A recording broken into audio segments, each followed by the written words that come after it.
Magandang umaga. This tutorial for wirings. Enjoy watching.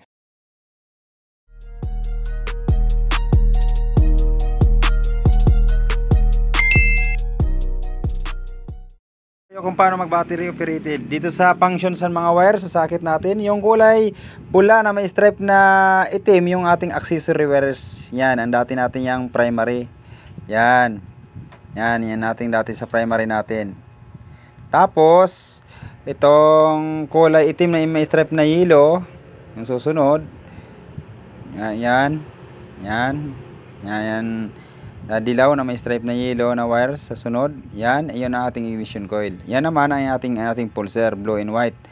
So, yung sunod, yung black na may stripe na puti, siya yung ating kill switch na kapag isinusi natin, off natin na mamatay ang under ng ating makina. So, ano naman yung susunod? Yung kulay green, yung ating yan ang ating ground ng ating motor. Yung wires ng ating primary na galing doon sa magneto, putulin natin. Ayan putol na. Yan, putulin natin. Tapos balatan natin ang dulo.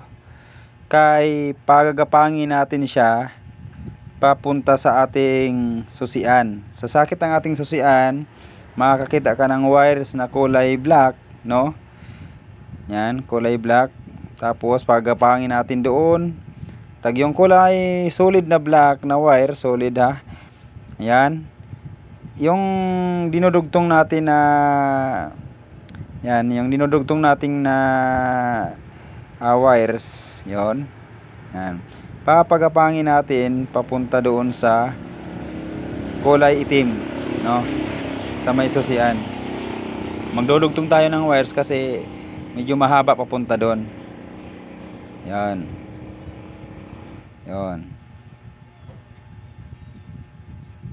Kaya balatan muna natin. Yan. Lagyan natin ng electrical tape para makasigurado tayo, yan, na hindi siya makalas doon sa pagkalagay natin. Ayan, nakalagay na. Yan. Ayun papagapangin na natin. Yan. Okay.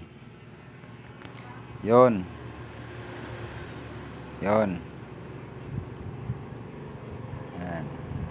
Yan, nakalagay na mga kaibigan.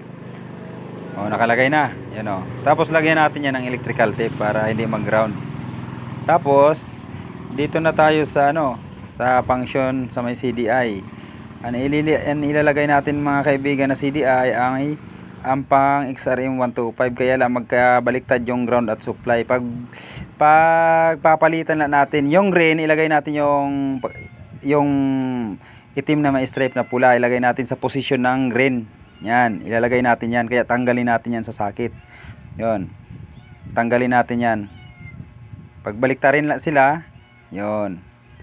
So para maiwasan na dili na tayo magputol, gumamit la tayo ng pantusok. Yan, gumamit na tayo ng pantusok. Yan. Yun. Tusukin lang natin. So bakit natin tatanggalin nga? Kasi pagbabaliktarin natin ng posisyon. Yung pula ilalagay sa green, yung green ilagay sa pula na pinagbunutan. Balik lang natin ang lock niyan para paglagay natin, mag-lock ulit. Yung green naman na natin tatanggalin. Tatanggalin natin yan, kaya ilalagay natin yung pula diyan sa posisyon ng green. Yan. Kasi magkabaliktad yan ng XRM mga kaibigan. Pero kung liwa 125 na bakal nyo, hindi na kailangan.